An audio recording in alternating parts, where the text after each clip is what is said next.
Hello students, ये video जो है वो 12th क्लास के स्टूडेंट्स के लिए है जो अभी अपना टर्म वन एग्ज़ाम जो है देने वाले हैं। जैसे कि आप जानते हैं कि बहुत कम टाइम रह गया है टर्म वन एग्ज़ाम के लिए। तो मैं आपके लिए बिजनेस स्टडीज़, अकाउंट्स और इकोनॉमिक्स तीनों की वीडियोस बनाऊंगी, जिसमें मैं हर चैप्टर आपका लेस देन 5 मिनट्स में कवर करवाऊंगी, जो कि आपके रिवीजन के लिए बहुत हेल्पफुल होगा। तो सबसे पहले हम बिजनेस स्टडी से स्टार्ट कर रहे हैं क्योंकि उसका एग्जाम सबसे पहले होगा। बिजनेस स्टडीज़ का चैप्टर वन है nature and significance of management, जैसे कि आप यहाँ देख सकते हैं। तो nature and significance of management में से जो टॉपिक्स में से मोस्टली क्वेश्चन आने की पॉसिबिलिटी है, उसे मैं आपको फटाफट से बताने वाली हूँ। जैसे कि आप यहाँ देख सकते हैं, सबसे पहले कंसेप्ट है, इसे आप सबने पढ़ ही लिया होगा जहाँ तक मैं जान समझ सोचती हूँ। अब मैं सिर्फ आपको वो इंपॉर्टेंट टॉपिक्स बताऊंगी जिससे कि आप एक एमसीक्यू एक्सपेक्ट कर सकते हैं। तो सबसे पहले जो हमारे पास इंपॉर्टेंट बन रहा है वो है इफेक्टिवनेस वर्सेस एफिशिएंसी। इसमें से आपको एक एमसीक्यू देखने को मिल सकता है। इफेक्टिवनेस का मतलब होता है कि आपको अपनी जो जॉब है, जो काम है, उसे टाइम पे कंप्लीट करना होता है, जबकि एफिशिएंसी का मतलब होता है कि आपको अपनी जॉब है उसे इफेक्टिव जो है कम से कम कॉस्ट में कंप्लीट करनी होती है। तो इफेक्टिवनेस में जहाँ टी आ गया वो टाइम से रिलेटेड है, एफिशिएंसी के अंदर सी आ गया तो वो कॉस्ट से रिलेटेड है। उसके बाद है कैरेक्टरिस्टिक्स ऑफ मैनेजमेंट। जैसे कि आप सब जानते हैं कि आपका पेपर जो है वो सब्जेक्टिव तो होगा नहीं, तो आपको कुछ भी रटने की ज़रूरत नहीं है, सिर्फ कंसेप्ट समझना है आपको। और क्वेश्चन और आंसर दोनों ही वहाँ दिए होंगे, जो आपको बेस्ट आंसर लगता होगा उसे आपको टिक करके आना होगा वहाँ पे। तो कैरेक्टरिस्टिक्स ऑफ मैनेजमेंट में देखिए, सबसे पहले है यहाँ पे management is goal oriented process. इसका मतलब है कि मैनेजमेंट जो है वो गोल ओरिएंटेड प्रोसेस होता है। गोल क्या होता है? बिजनेस का प्रॉफिट कमाना, सर्वाइवल करना, ग्रोथ करना, तो वो गोल ओरिएंटेड प्रोसेस है। Management is all pervasive. इसका मतलब है कि मैनेजमेंट जो है वो हर जगह ही हर जगह मौजूद है। ऐसा नहीं है कि कहीं पे है और कहीं पे नहीं है। थर्ड है यहाँ पे मैनेजमेंट इज मल्टी डायमेंशनल। इसमें 3 पॉइंट आ जाते हैं: management of work, management of people and management of operations. जैसे कि मैनेजमेंट जो है, हमें वर्क करते टाइम जो परफॉर्मेंस हो रहे होते हैं, जो काम हो रहा होता है ऑर्गेनाइजेशन के अंदर, वहाँ पे भी मैनेजमेंट की ज़रूरत होती है। मैनेजमेंट ऑफ पीपल का मतलब है लोगों की, जो कि लोग इन्वॉल्व हैं बिजनेस के अंदर, जो एम्प्लॉयज़ हैं उनकी हमें मैनेजमेंट करनी होती है, और जो ऑपरेशंस हो रहे हैं ऑर्गेनाइजेशन के अंदर उसकी भी मैनेजमेंट करनी पड़ती है। तो हमारे पास उसके नेक्स्ट है management is a continuous process. इसका मतलब है कि मैनेजमेंट जो है वो एक कॉन्टिन्यूस प्रोसेस है। ऐसा नहीं है कि एक बार मैनेजमेंट कर दी और उसके बाद वो हम रुक जाएंगे वहाँ पे, उसके बाद कुछ नहीं होगा। ये जो है कंटिन्यूस है, बिजनेस स्टार्ट होने से लेके बिजनेस की एंड तक जो है मैनेजमेंट हमेशा हमें करनी पड़ती है। मैनेजमेंट जो है इज़ अ ग्रुप एक्टिविटी। इसका मतलब है कि वो ग्रुप एक्टिविटी है, कोई एक अकेला मैनेजर सब कुछ नहीं संभाल सकता, सबको एक साथ लेके चलना पड़ता है। उससे नेक्स्ट है management is a dynamic function. Dynamic function का मतलब ये है कि चेंजिंग एनवायरनमेंट के अंदर एक ऑर्गेनाइजेशन काम करती है, तो हमें चेंज इन एनवायरनमेंट के साथ साथ अपनी ऑर्गेनाइजेशन को अडाप्ट करते रहना चाहिए, बदलते रहना चाहिए, तो ही हम बिजनेस में सक्सेसफुल हो पाएंगे। नेक्स्ट है management is intangible force. Intangible का मतलब होता है जिसे हम देख नहीं सकते लेकिन उसकी प्रेजेंस को हम फील कर सकते हैं। मैनेजमेंट भी उसी तरह से है। उसके बाद है ऑब्जेक्टिव क्या है मैनेजमेंट के। मैनेजमेंट का पहला ऑर्गेनाइजेशनल ऑब्जेक्टिव है। ऑर्गेनाइजेशनल ऑब्जेक्टिव में आता है सर्वाइवल, प्रॉफिट एंड ग्रोथ। सबसे पहले बिजनेस सर्वाइव करेगा, उसके बाद प्रॉफिट कमाने के बारे में सोचेगा, और उसके बाद ग्रोथ के बारे में सोचेगा अपनी।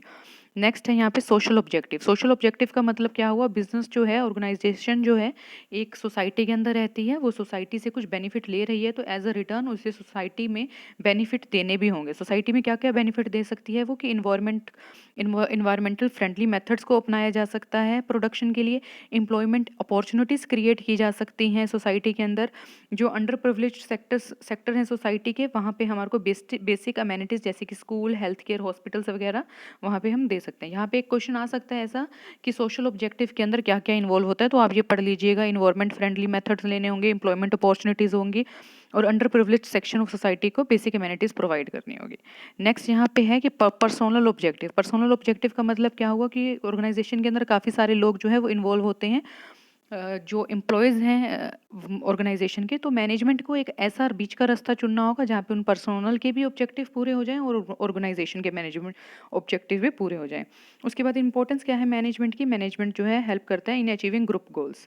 मैंने ग्रुप गोल्स के जितने भी गोल्स हैं, चाहे ऑर्गेनाइजेशन के हैं या फिर पर्सनल के हैं, उनको अचीव करने में हेल्प करता है।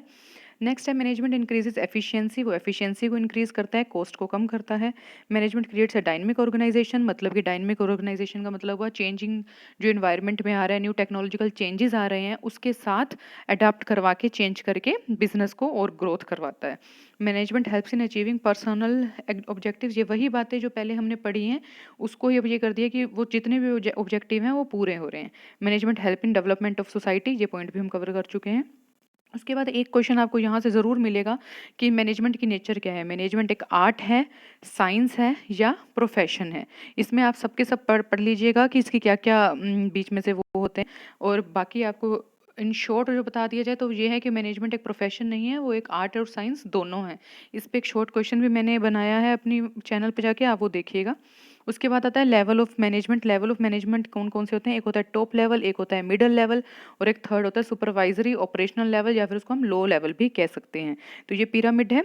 टॉप मैनेजमेंट में सबसे कम लोग होते हैं, मिडल मैनेजमेंट में उससे ज़्यादा होते हैं, ऑपरेशनल मैनेजमेंट में सबसे ज़्यादा होते हैं। तो आपको अब ये बताना होगा कि टॉप मैनेजमेंट में कौन सी इसमें आपका ये क्वेश्चन बन सकता है कि टॉप मैनेजमेंट में कौन सी पोजीशन आ सकती है।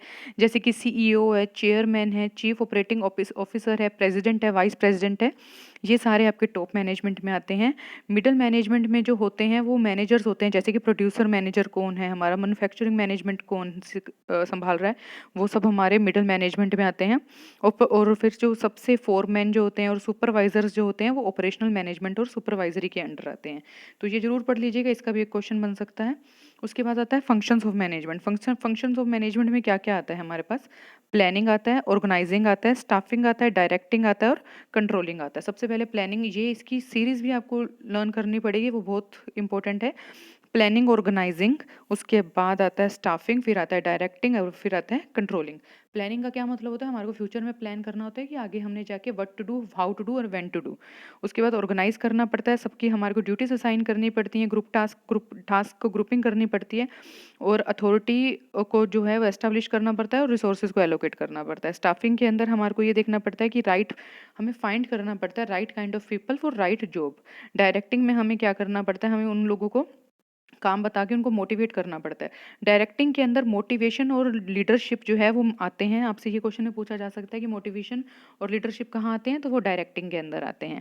उसके बाद आपके पास आता है कंट्रोलिंग। कंट्रोलिंग का मतलब होता है कि जो हमारा काम हुआ, जो एक्चुअल रिजल्ट आया, उसको हमें कंपेयर करना होता है जो हमने स्टैंडर्ड बनाए थे कहाँ पे, प्लानिंग के अंदर, और जो भी डेविएशन आती है उसे हमें सही करना होता है। तो यहाँ पे ये आपका सारे के सारे खत्म हो गया और उसके बाद ये कोऑर्डिनेशन आ गया। कोऑर्डिनेशन इतना इंपॉर्टेंट नहीं है आपके लिए। तो उसके बाद आपका ये जहाँ पे चैप्टर 1 कंप्लीट हो चुका है। जो मुझे लगता था इंपॉर्टेंट टॉपिक्स वो मैंने आपको बता दिए हैं। ऐसे ही मैं चैप्टर 2 और बाकी सारे जितने भी चैप्टर उन सब की वीडियो बनाऊंगी। ये वीडियो थोड़ी लंबी हो गई है क्योंकि इसमें थोड़ा इंट्रोडक्टरी पार्ट भी था।